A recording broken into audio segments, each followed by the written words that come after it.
అందరికీ నమస్కారం. ఇవాళ మనతో ప్రముఖ ఆస్ట్రాలజర్, జ్యోతిష్య వాస్తు పండితులు బ్రహ్మశ్రీ ఉమామహేశ్వర సిద్ధాంతి గారు మనతో ఉన్నారు. వారితో మాట్లాడదాం. గురుగారు నమస్కారం. ఆయుష్మాన్ భవ. గురుగారు, నిత్య దీపారాధన చేస్తూ ఉంటారు. ఇది ఏ సమయంలో చేయాలి, ఏ సమయంలో చేయకూడదు? చాలా మందికి చాలా సందేహాలు ఉంటాయి, కాస్త వివరించండి గురుగారు. నిత్య దీపారాధన, నిత్యము దీపారాధన చేయవలసిన పని మానవ మాత్రలకు ఉన్నదా? అసలు నిత్య దీపారాధన అనేది ఎక్కడ జరుగుతుంది? మనకి గౌరీనాథులో జరుగుద్ది, గౌరీ కుండం అనే ఉన్నది. అలాగే బద్రీనాథులో జరుగుద్ది. నిత్యము దీపారాధన ఉండాలి. 6 నెలల గుడి మూసివేస్తారు, 6 నెలల గుడిని తెరిచి ఉంచుతారు. ఈ 6 నెలల కాలము తెరిచి ఉన్నంత కాలము దీపారాధన కొండెక్కకూడదు.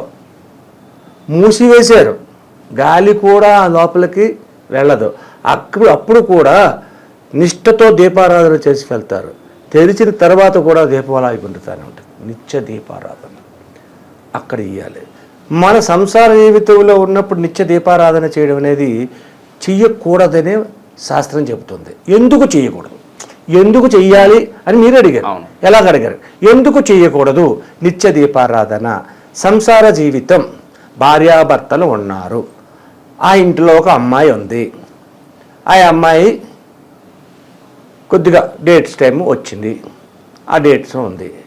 దీపారాధన మీకు ఒక గది ఉంది, దేవ మందిరం, అందులో పెట్టుకున్నాం, ఆ అమ్మాయి అక్కడ ఉన్నది అనుకుంటున్నారు. కానీ ఈ రోజుల్లో ఈ యొక్క పరిస్థితుల ప్రభావంలోని ఇంటిలోనే తిరుగుతున్నారు వీళ్ళు. పూర్వకాలం బయట అయిన ఆడవారిని బయట ఒక వరండా లాంటిదో లేదా ప్రత్యేకమైన గది ఉండేది. ఆ గదిలో తీసుకెళ్ళి ఒక చాప వేసి ఆవిడకు చేతిలో చెంబు పెట్టి ఆ చెంబు పెట్టి ఆ చాపని పడుకోమనేవారు. ఆవిడ గది నుంచి బయటికి రానిచ్చేవారు కాదు. లేవటర్స్ గది వెళ్ళాలి కదని అదే బాకెట్లో ఉండేది గది. ఆ గదికి కొంచెం కాని దూరంలోనే లేవటర్స్ ఉంటాయి. అలాగా ఉండేవారు. అలా కదిలేవారు కాదు. వాళ్ళ ఇంటి యాజమాని ఆమె ముఖం కూడా చూసేవాడు కాదు. అంతా పవిత్రతగా ఉండేవాళ్ళు. అది లేదు ఇప్పుడు ప్రపంచంలో. ఇప్పుడు అది జరగటం లేదు, ఎక్కడ జరగట్లేదు. సిటీల్లో అసలు లేదు. జాబులకు వెళ్ళాలి, జాబులకు వెళ్ళకపోతే జీవనాధారం అయిపోతుంది. కాబట్టి వెళ్ళాలి. ఇంట్లో దీపారాధన పెట్టి అంటును మీరు తీసుకొచ్చి భగవంతుణ్ణి కించపరుస్తున్నారు అనేది దాన్ని. సరే, ఇంకొక విషయం కూడా చెప్పుకుందాం. ఇదే మాట దేని మీదే బేస్ అయిపోవడం ఎందుకు? నిత్య దీపారాధన అంటే ఎన్ని ఒత్తిలు వేస్తారు? ఏకొత్తి వేస్తారు, ఒక ఒత్తి వేస్తారు. ఒక ఒత్తి ఎప్పుడు వేస్తారు, ఎక్కడ వెలిగిస్తారు? ఎవరైనా మానవుడు చనిపోయినప్పుడు చాప మీద పడుకోబెట్టి ఆ తల దగ్గర కొంచెం బియ్యం పోసి అందులో ఒక ప్రమిద పెట్టి ఆ ప్రమిదలో ఒక ఒత్తిని వేసి వెలిగిస్తారు. అంటే ఏంటంటే జీవాత్మ పరమాత్మ, జీవాత్మ పరమాత్మ. ఇక జీవాత్మ వెళ్ళిపోయింది, పరమాత్మ మాత్రమే మిగిలింది. అక్కడ తెలియపరుస్తుంది. అక్కడ జీవాత్మ వెళ్ళిపోయింది. శివం ఉన్నంత వరకే మనిషి. మన మానవ దేహంలో శివుడు ఉన్నంత వరకే మనిషి అని దాన్నే శివం అన్నారు. ఆ శివం కాస్త దూరం అయితే శవం అయ్యింది. కాబట్టి ఏకదీపారాధన అన్నది కరెక్ట్ కాదు. చెయ్యండి, నిత్యం దీపారాధన చేసుకోవాలని కోరిక మీకుంది. ఉన్నప్పుడు ఏం చేయాలి? 2 ఒత్తులు వేయండి, జీవాత్మ పరమాత్మ. దాని మీద ఏ విధమైనటువంటి చెడు దోషపూరితమైనటువంటి నీడ పడకుండా కాపాడాలి. అప్పుడు సుఖ సంతోషకరమైన జీవితాన్ని, ఆనందభరితమైన జీవితాన్ని పొందగలుగుతాడు. నిత్య దీపారాధన మేము గొప్పగా చేసేస్తున్నామండి, మేము నిత్యం చేసేస్తున్నామండి, అలాగేనండి తిరుపతి నేను 76 సార్లు వచ్చేసానండి నిత్య దీపారాధన పెట్టిన కాడి నుంచి అని అంటాడు.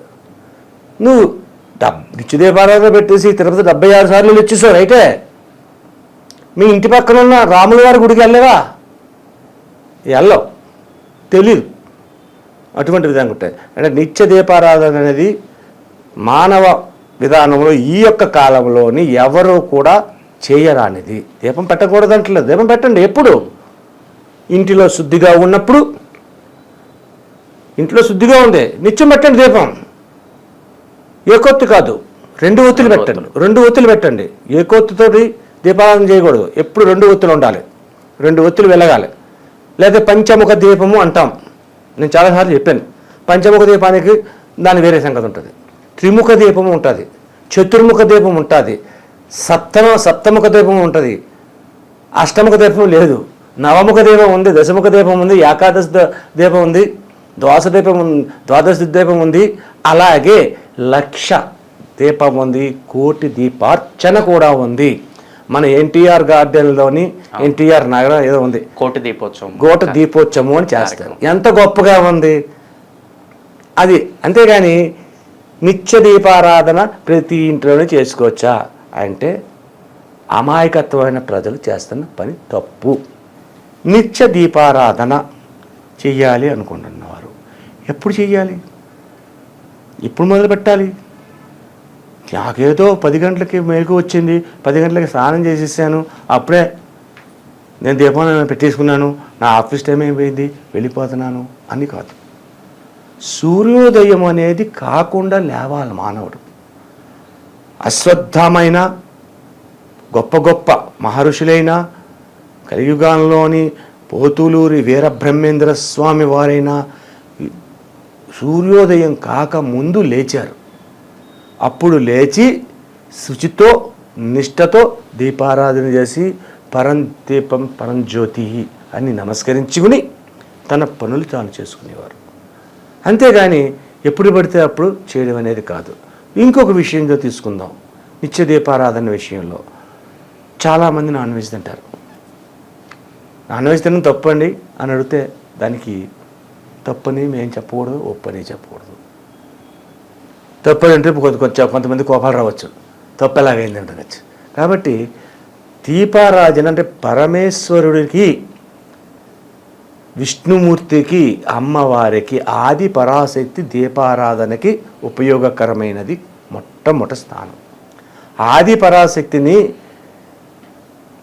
ఈ నిత్య దీపారాధన చేసేటప్పుడు ఆది పరాశక్తిని పరంజ్యోతి జ్యోతిస్వరూపిణి, జ్యోతిస్వరూప అనట్లేదు, జ్యోతిస్వరూపిణి అని మొక్కుతున్నాం.